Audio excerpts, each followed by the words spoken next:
jërë ngeen jëf mbokk yi ñuy rafetlu seen ànd ak seen site dakarmatin.com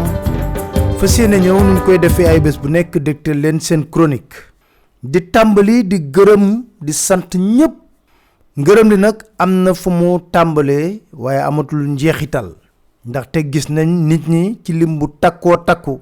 ñu ñëwee teewee li nga xam ne moo di cérémonie de présentation de dédicace téere bi ñu bind scandale au cœur de la République, le dossier du coude. ñëpp naam gisuñu leen waaye ñuy feddali suñu cofeel ci ñoom bu baax a baax ndax teew gi ñu teew ci bés boobule. ñu jàpp ne bés boobu bésum réewum Sénégal la woon ndax waxtaane wuñ fa woon leneen lu mooy Sénégal. may bamtuwaat di wax ne téere bi nga xam ne bind nañ ko luñ ci jublu mooy may doomu sénégalais yi ku nekk mën a xam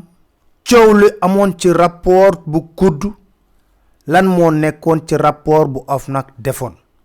ku nekk nag bu ko xoolee ba pare mooy xam lum ciy jàngat ku nekk bu ko xoolee ba noppi nag mooy xam lum ciy jàngat ñun sukkandiku nañ ci rapport boo xam ne OFNAC moo ko génne coow li bari ci lool te Sénégal dafa am lu ñu tënk mu nar a yàq réew mi maanaam ñaawteef da fi am ñu ne amul solo ndax mbamb du fa weesu weer te loolu mu doon wareef ci taskatu xibaar yépp ñuy duut baaraam li nga xam ne jaaduwul su nekkee ne dañoo namm am réew moo xam ne day nekk ci état de droit ci démocratie ci bonne gouvernance ci yorin wu sell wareef nag boo ko deful du la wàcc loolu moo nekkoon kàddu yu njëkk yoo xam ne bëggoon nañ ko ubbee suñu waxtaanu tey coow li nag bari na waaye ñuy sant yàlla ba ñu amee ay mag ñoo xam ne dañuy woo saa su ne di waxtaan ak ñun waxtaanu biir néeg ndax kilifa gu mag lool daf maa woo ba ma ñëw mu ne ma bu nekkee ne mbott wala golo gu jóg nga tàccu léegi say loxo booy maanaam bu nekkee ne ku wax rek kàddu gu ñaaw jëmale ko ci yow nga tontu léegi fi mu nekk nii ñu min sa xuloo te wolof dafa am lu muy léebu ku min sa xuloo yàpp la ndax waxook ñoom duñu yow doo ñoom ku gis mbott mu tëb wala golo gu tëb rek nga tàccu boo yàggee sa loxoy booy rax ci dolli suñu kilifa Al Maktoum am na lum doon wax ci yenn xeetu mag ñiy wax ma dégtal leen kàddu Al Maktoum yooyu la yàlla ko yonenti wattu la waanittu mag ñu bon ñi bu ñu sañoon ñépp di bandi comme ñoom ni ko seen mantu yu rëy yi ak seen bot yu rafet yi ak seen caqi wurus yi ak seen kaala yi bu ñuy jaar ci mbedd mi nit ñi ragal leen di leen rukkul ñépp ay bandi grand chemin lañu ni ko bu ñu sañoon nag ñépp di bandi comme ñoom mu ni ko xam nga ni lii génn ci seen gémmiñ ci lu ñaaw dootul kaddu lii génn ci seen gémmiñ ci lu ñaaw dootul kaddu mu ni ko meññentu mbañeel mi ci seen dënn la ñu gëq mu ni ko te garab ya ko sax ya ko meññ ñu nga ci dënn ya waaw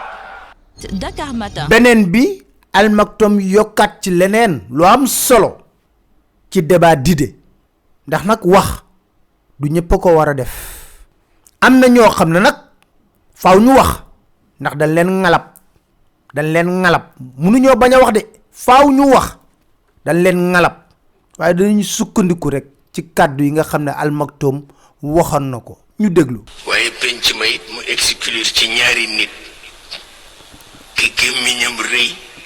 te mënul soutenir un débat parce que amul élément bu mu ko soutenir ak ki am élément bu mu soutenir débat may yarul boppam ci wax ak mbooloo kooku nañ ko dàq moom itam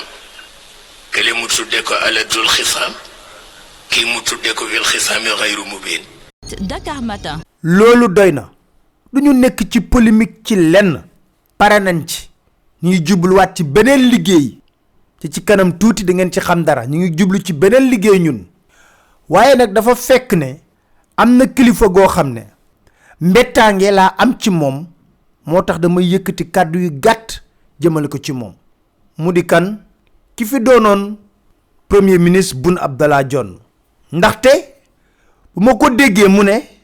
benn tubaab moo bind rapportu COUD bi dama tiit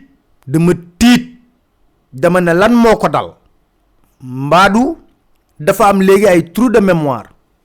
mu dëggal ma timit ne kilifa yi nga xam ne ñoo ñuy jiite dañoo am problème bu sérieux ak wax dëgg ndaxte moom Boun Abdallah Dionne moo ñu gën a xam kan moo def enquête bu jëm ci COUD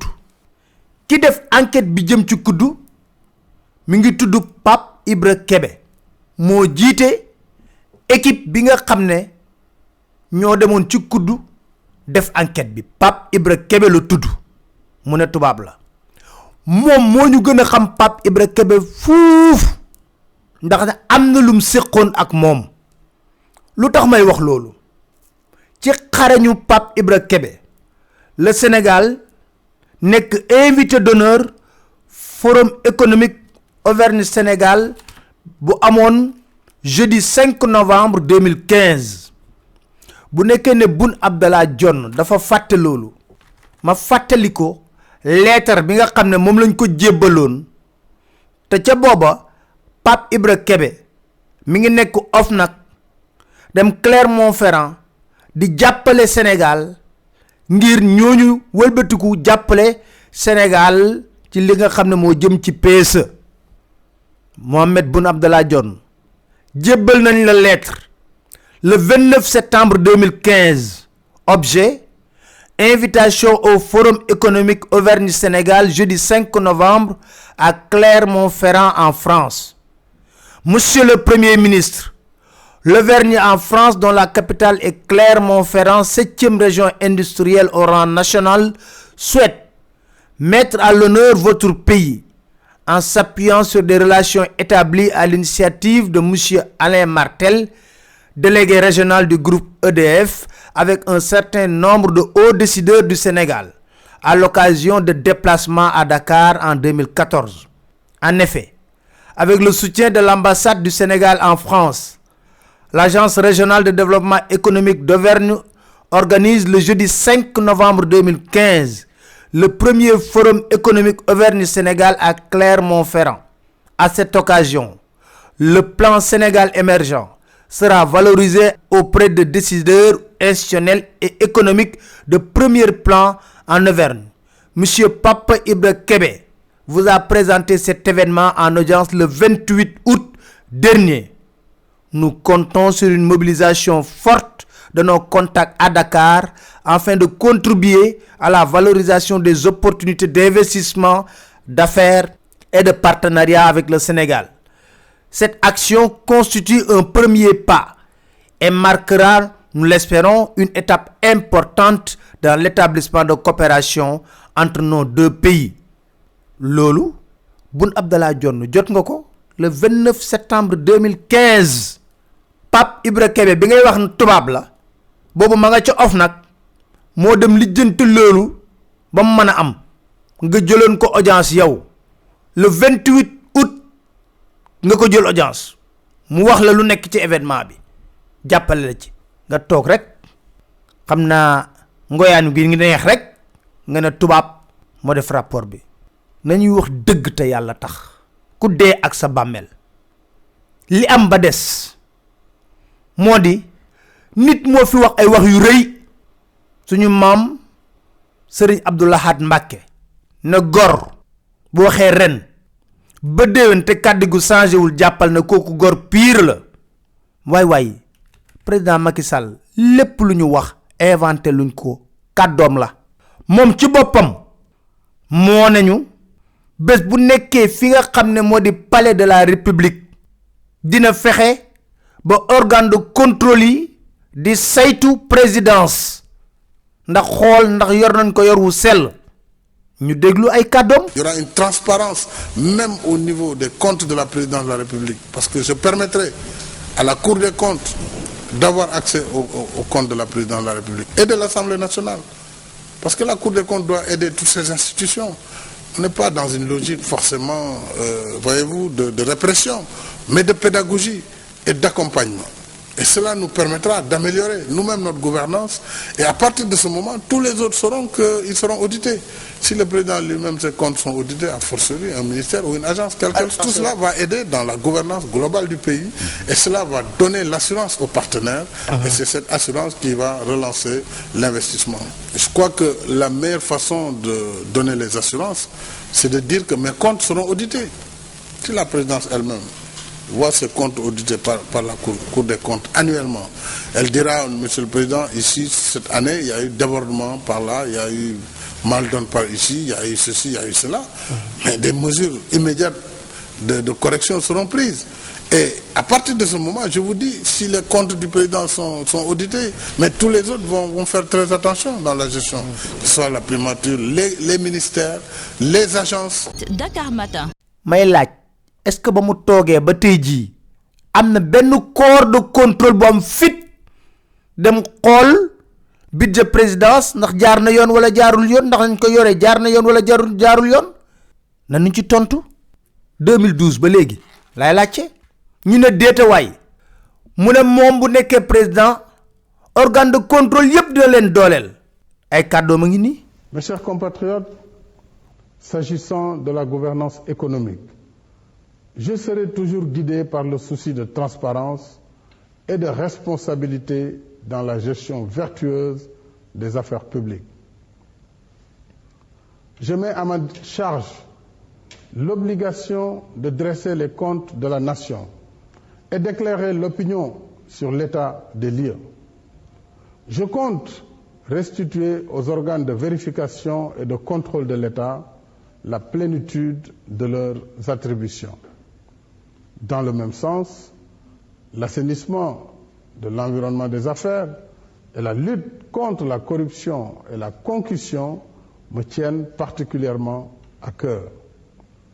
À tous ceux qui assument une part de responsabilité